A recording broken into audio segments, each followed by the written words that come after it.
చిన్నగా ఓపెన్ చేయి ఊపిరాడదు దానికి.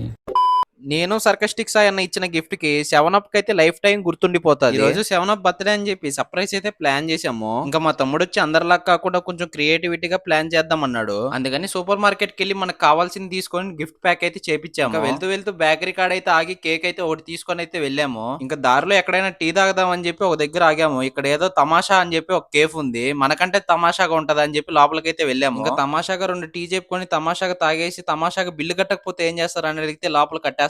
ఇంకెందుకులని చెప్పి బిల్లు కట్టేసి సాయన్న వాళ్ళ ఇంటికి అయితే వెళ్ళాము. ఇంకా సాయన్న 7 అప్ అయితే ఎంట్రన్స్ లోనే కూర్చోమన్నారు. ఎవరి కోసం వెయిట్ చేస్తున్నారంటే నీ కోసమే అన్నారు. ఇంకా నేను తీసుకొచ్చిన కేక్ జ్యూస్ అయితే అందరూ అయితే షాక్ అయ్యారు. ₹5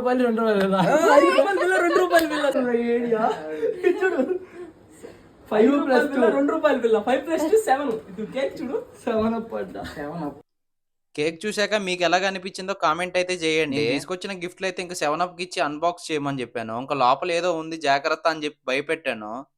ఊపిరాడదు దానికి.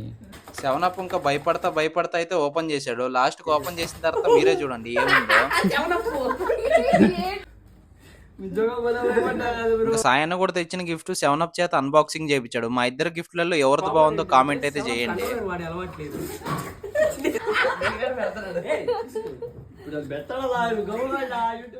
వెళ్తూ వెళ్తూ మన యూట్యూబ్ లో అయితే సబ్స్క్రైబ్ చేసుకొని ఇన్స్టాలో అయితే ఫాలో అయిపోండి. ఉంటాం మరి బాయ్.